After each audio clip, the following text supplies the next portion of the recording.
Poly Training Journal Day 117, Nature's Dojo. Today I practiced a new drill with a new toy, and the drill is only new because it's a little bit different setting. So I guess it's the same drill, just with different toys to play with. So my husband made up this, I don't even know what to call it, but he made this thing up that I'm hitting about a year ago, 2 years ago. So the main part of it is just wood. It's a wood post, and then it's got some cordage wrapped around the top of it. The bottom is in the shape of an X so that it's stable enough to stand up, and then we just threw some extra tires on it that we had laying around. This gives a really great resistance tool for me to practice with and for me to practice circling. Circling is a really big deal because what I'm starting to learn is that if you're in a conflicting situation, if you're in combat, it's going to be circling.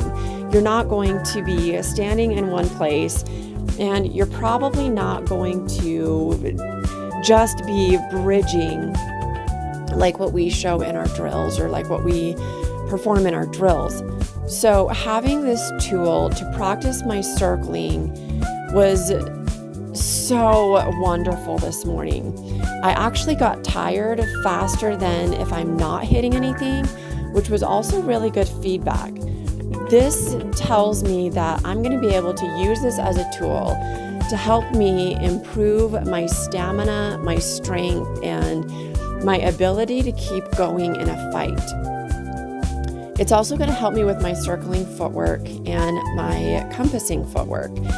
I wanted to try contradas with this morning, but decided to stick with my 1, 2, 3, 4s. It was also easier for me to incorporate certain aspects of footwork that I don't normally incorporate when I'm just practicing without something where there's some resistance.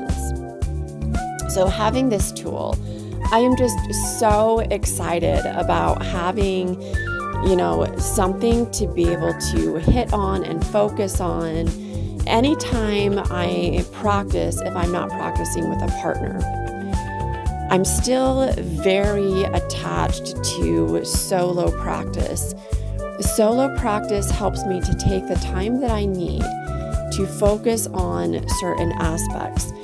This particular target, this new toy that I have, was really good for me gauging some distance and being able to use my knife in practicing some jabs that I've learned over the last 3.5 to 4 months. There's also a little piece of tape on that right side of this stand that would indicate about where the bridge of the nose is or about where somebody's eyes are. So a little bit later in the video, you're going to see me stop and just work on the one side. And that's what I'm doing. I'm targeting that little blue piece of tape on the stand that I have. This practice today was about visual acuity, the placement of my knife, and making sure that it was slightly angled out when it was at my hip, and then avoiding it with my right arm as I was striking.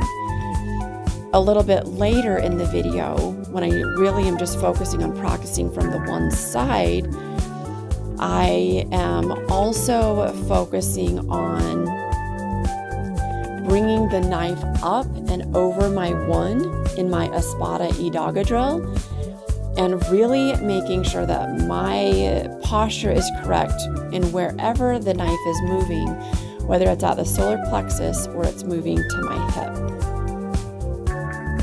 Here's the practice with the Espada Daga.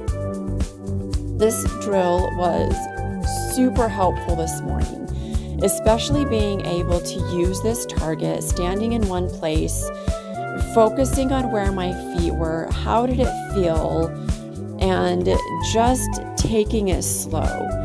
Each time I work through the drill for a repetition, I'm also asking myself, where was the knife? What was my hand placement? Did I follow the 12 striking mechanics? And some of them are really obvious misses, but as I'm working through this drill, that's what I'm thinking about. I'm trying to be conscious and aware of myself in place and motion, and really thinking about proprioception and making sure that I'm on target with these strikes and with the knife drill. I wasn't really super focused on the targets being an attacker, but I was focused on, how would I want to protect myself? Am I bringing my Daga, am I bringing my knife all the way back into my solar plexus on those last 2 strikes after my 3 and 4? Am I quick? Am I getting my hand back protected again? Because I don't want to injure myself or be injured if I'm going up against attacker. Some of the other things that I noticed about today's practice was that when I brought my Daga back into my body, sometimes I had it a little bit too high, and I could have clipped myself if it was a live blade, if it was a sharp blade. Some of the other things I recognized was that sometimes I move too fast based on the drill that I'm trying to perform. And here's just a little side note to that.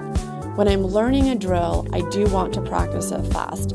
That kind of seems counterproductive, but I want to be able to work all the way through the drill and understand what the different points about it are, so that when I go into my solo practice, I can really refine and work on those points.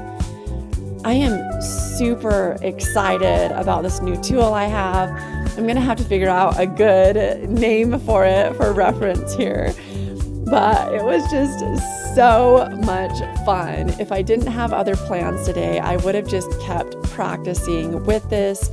Honestly, I'm probably going to come back at this later today, and you're going to see this in more of my upcoming videos because it was just such a helpful tool, especially with circling, especially with visual acuity. It was just so great.